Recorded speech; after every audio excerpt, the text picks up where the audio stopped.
berjumpa kembali dengan saya, Kristiana Dananti, dalam kelas Matematik Ekonomik untuk program studi akuntansi.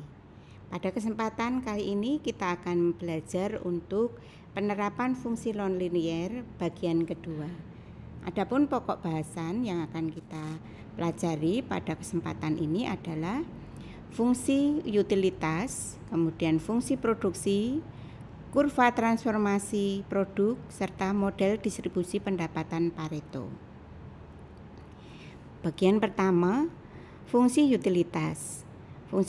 Di sini menjelaskan besarnya utilitas atau kepuasan kegunaan yang diperoleh seseorang dari mengkonsumsi sesuatu barang atau jasa. Pada umumnya, semakin banyak jumlah barang yang dikonsumsi, semakin besar utilitas yang diperoleh. Kemudian mencapai puncaknya pada titik jenuh, pada jumlah konsumsi tertentu. Sesudah itu justru menjadi semakin berkurang atau bahkan negatif bila jumlah barang yang dikonsumsi terus-menerus ditambah. Sehingga utilitas total merupakan fungsi jumlah barang yang dikonsumsi. Persamaan utilitas total atau total utility dinotasikan sebagai U dari mengkonsumsi suatu barang berupa fungsi kuadrat parabolik dengan kurva berbentuk parabola terbuka ke bawah. Utilitas marginal atau marginal utility dinotasikan sebagai MU adalah utilitas tambahan yang diperoleh dari setiap tambahan satu barang yang dikonsumsi. Dalam bentuk grafik,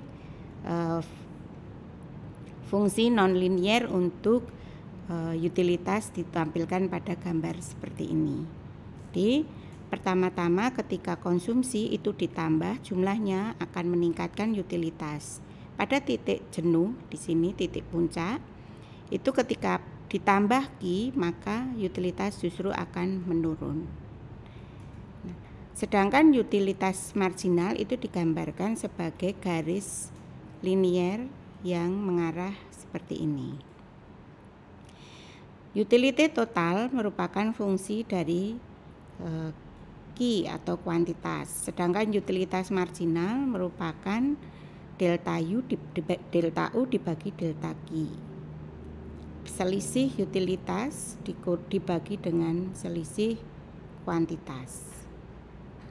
Selanjutnya untuk fungsi produksi. Bentuk fungsi produksi total atau total produk P yang nonlinier pada umumnya berupa sebuah persamaan kubik yang mempunyai titik belok dan sebuah titik puncak. Produk total merupakan fungsi dari jumlah masukan, yaitu input, faktor produksi yang digunakan.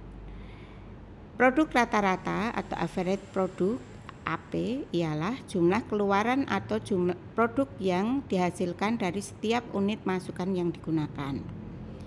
Produk marginal atau marginal produk MP adalah produk tambahan yang dihasilkan dari setiap tambahan satu unit masukan yang digunakan.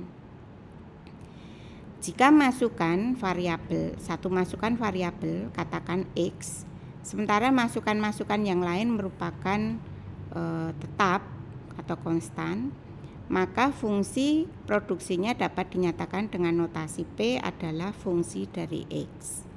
Di sini total produk total atau P sama dengan fungsi X, produk rata-rata FAP itu P per X, produk marginal MP itu delta P dibagi dengan delta X.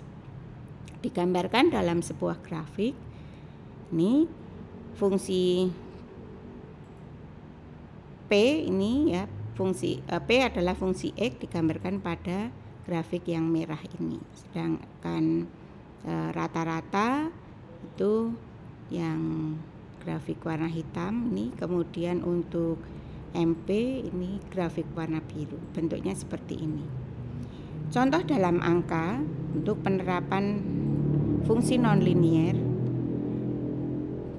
Di sini diketahui fungsi produk Y yang dihadapi oleh seorang produsen ditunjukkan oleh P sama dengan 9x² dikurangi dengan X pangkat 3. Bentuklah persamaan produk rata-ratanya serta hitunglah produk total dan produk rata-rata tersebut jika digunakan masukan sebanyak 6 unit. Berapa produk marginalnya jika masukan yang digunakan ditambah 1? Untuk menyelesaikannya di sini diketahui ya tadi persamaannya P itu sama dengan 9 E kuadrat atau X pangkat 2 dikurangi dengan X pangkat 3. Untuk rata-rata produknya adalah P per X. Nah ini 9X pangkat 2 min X pangkat 3 dibagi dengan X. Hasilnya adalah 9X min X pangkat 2. Ini adalah rata-rata produksi. Rata-rata produk tadi ya. Kemudian di sini kita cari nanti nilai X-nya. Kita pakai dengan mengeluarkan ini ya dalam 9X min X kuadrat itu kita bisa cari penyelesaian untuk X itu ini kita tampilkan tadi diketahui ini X-nya sebanyak 6 unit jadi X sama dengan 6. Kemudian untuk nilai P kita masukkan di sini 9X pangkat 2 berarti 9 kali 6 pangkat 2 dikurangi 6 pangkat 3. Hasilnya 108. Kemudian kalau ditambah 1 X-nya menjadi 7 maka P menjadi 98. Sedangkan marginal produknya adalah selisih P dibagi dengan selisih Q. Selisih P tadi adalah ini untuk Q sama dengan 7, P-nya ketemu 98. Untuk X sama dengan 6, Q-nya ketemu 108. Sehingga 98 dikurangi 108 dibagi dengan selisih kuantitas atau Q 1 minus 10. Di sini ada tanda minus pada marginal produk, berarti masukan tambahan yang digunakan justru mengurangi hasil produksi. Selanjutnya kurva transformasi produk. Kurva transformasi produk atau product transformation curve ialah kurva yang menunjukkan pilihan kombinasi yang sama sejumlah tertentu. Disebut juga kurva kemungkinan produksi atau production possibility curve. Dapat berupa potongan-potongan lingkaran, elips, hiperbola maupun parabola. Sini contoh dalam angka ditunjukkan dalam kasus sebagai berikut.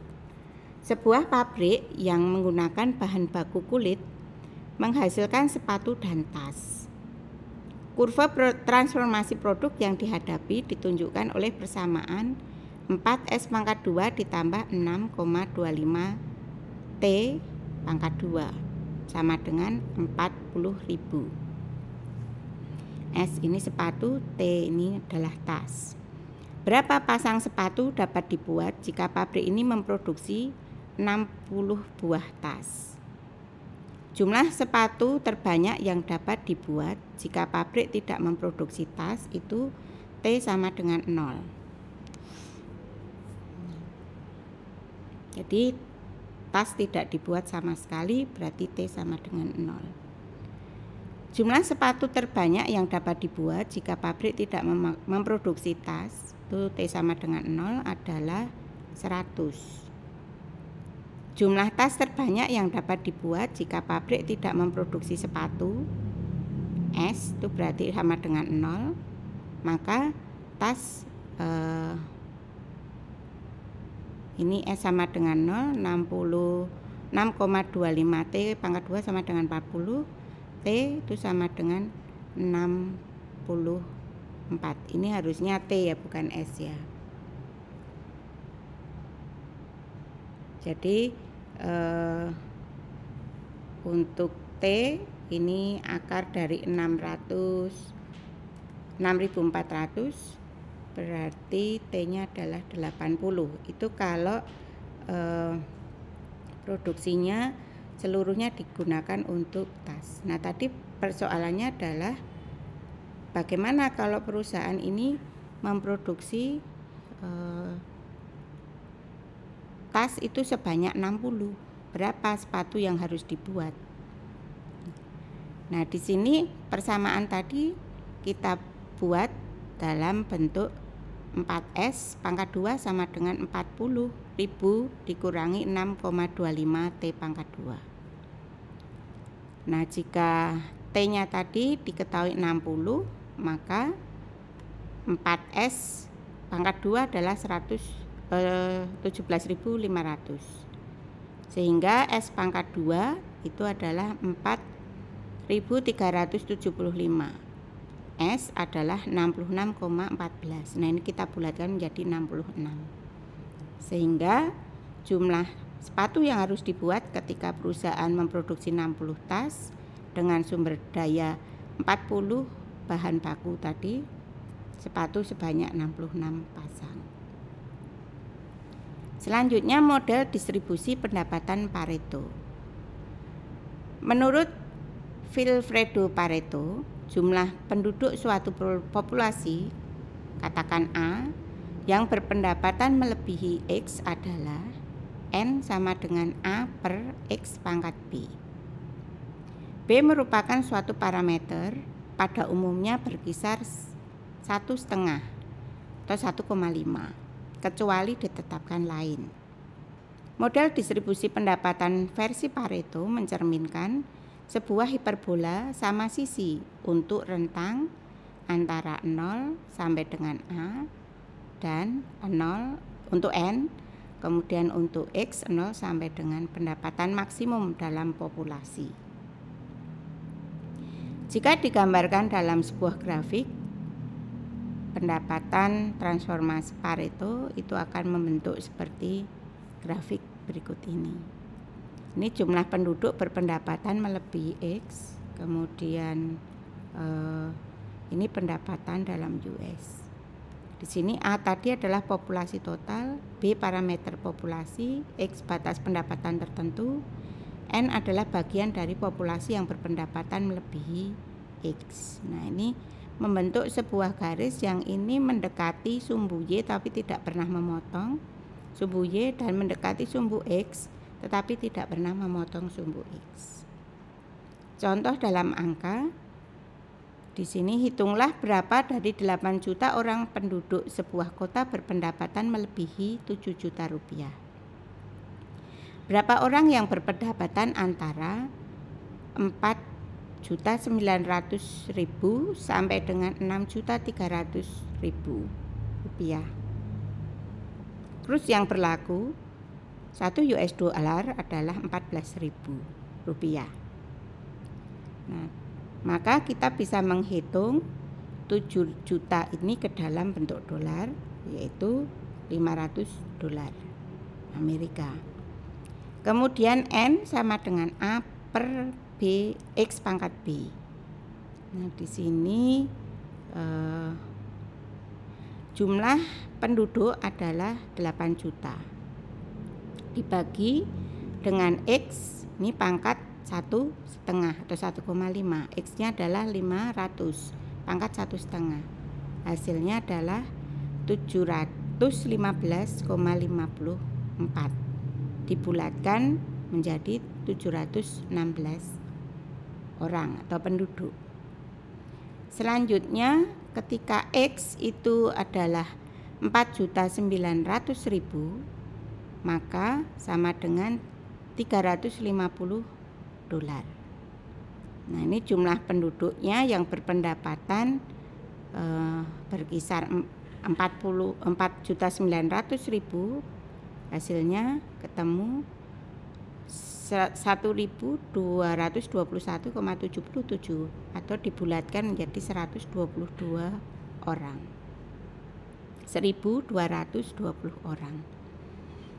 Selanjutnya untuk X sama dengan 6.300.000, ini sama dengan 450 dolar, maka jumlah penduduk yang berpendapatan 6.300.000 adalah 839 orang.